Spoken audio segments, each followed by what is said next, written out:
ক্রমেই যেন ছোট হয়ে আসছে ইসরায়েলের চেনা পরিচিত জগৎ। ধীরে ধীরে নেতানিয়াহুর থেকে মুখ ফিরিয়ে নিচ্ছেন ইসরায়েলের সবচেয়ে ঘনিষ্ঠ রাষ্ট্রগুলো। এবার অস্ত্র সরবরাহ সংক্রান্ত একটি মন্তব্যকে ঘিরে যুক্তরাষ্ট্রের প্রেসিডেন্ট জো বাইডেনের নেতৃত্বাধীন প্রশাসনের সঙ্গে নতুন বিবাদে জড়িয়ে পড়েছেন ইসরায়েলের প্রধানমন্ত্রী বেনিয়ামিন নেতানিয়াহু। গত ৭৭ বছর ধরে যে মাত্রার কূটনৈতিক সম্পর্কে আবদ্ধ দুই দেশ, তাতে এই টানাপোড়েনকে বিরল বলছেন আন্তর্জাতিক রাজনীতি বিশ্লেষকরা। টানাপোড়েনের শুরু চলতি সপ্তাহের শুরুর দিকে ইসরায়েলের প্রধানমন্ত্রীর একটি বক্তব্যকে ঘিরে।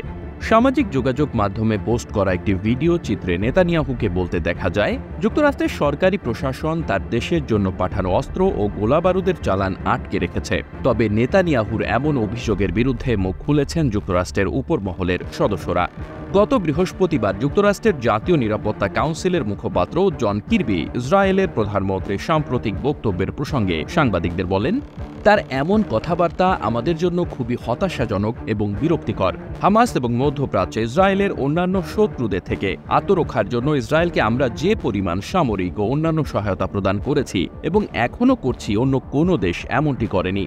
একথা বলার আগের দিন অর্থাৎ গত বুধবার প্রেসিডেন্ট জো বাইডেনের press secretary Karine Jean Pierre এক ব্রিফিংয়ে সাংবাদিকদের প্রশ্নের উত্তরে বলেছিলেন, হ্যাঁ, অস্ত্র গোলাবারুদের একটি বিশেষ চালানে স্থগিতাদেশ দেওয়া হয়েছে, কিন্তু ওই চালানটি ব্যতীত অন্য কোনো চালানে তো বাধা দেওয়া হয়নি।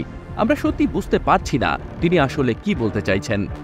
গত মে মাসের শুরুর দিকে গাজা উপত্যকার রাফায় অভিযান শুরু করে ইসরায়েলি বাহিনী। উপত্যকার দক্ষিণাঞ্চলীয় এই শহরটিতে লাখ লাখ বেসামরিক ফিলিস্তিনি আশ্রয় নেওয়ার কারণে ইসরায়েলি বাহিনীর এই অভিযানে গুরুতর আপত্তি ছিল যুক্তরাষ্ট্রের প্রেসিডেন্ট জো বাইডেনের। তার সেই আপত্তি উপেক্ষা করে ইসরায়েলের প্রতিরক্ষা বাহিনীকে রাফায় অভিযানের নির্দেশ দেন নেতানিয়াহু। এদিকে নেতানিয়াহু এই নির্দেশ দেওয়ার পরই ইসরায়েলের জন্য বরাদ্দ একটি মার্কিন সামরিক চালানের স্থগিতাদেশ দেন জো বাইডেন। এটি ছিল ২,০০০ পাউন্ডের বোমার চালান। রাফায় অভিযানে সময় ব্যবহারের জন্য এসব বোমা ওয়াশিংটনের কাছে চেয়েছিল ইসরায়েল। তবে যুক্তরাষ্ট্রের এমন সমালোচনাতেও দমে যান ইসরায়েলের প্রধানমন্ত্রী।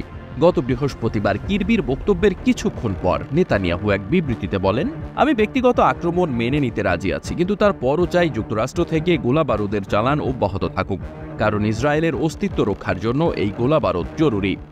দ্বিতীয় বিশ্বযুদ্ধের পর ১৯৪৭ সালে মধ্যপ্রাচ্যে প্রতিষ্ঠিত হয় ইসরায়েল। সেই প্রতিষ্ঠাকাল থেকে ইসরায়েলের সবচেয়ে নির্ভরযোগ্য মিত্র যুক্তরাষ্ট্র। গত ৭৭ বছর ধরে ইসরায়েলকে নিয়মিত আর্থিক, সামরিক, কূটনৈতিক, গোয়েন্দা ও রাজনৈতিক সমর্থন দিয়ে আসছে ওয়াশিংটন। এমনকি গত ৭ অক্টোবর ফিলিস্তিনের গাজা উপত্যকায় ইসরায়েলের সামরিক অভিযানেও ছিল যুক্তরাষ্ট্রের একনিষ্ঠ সমর্থন। কিন্তু রাফায় গণহত্যা চালানোর বিষয়কে কেন্দ্র করে নেতানিয়াহু ও বাইডেনের মধ্যে মতবিরোধ শুরু হয়, যা বর্তমানে চরম রূপ নিয়েছে।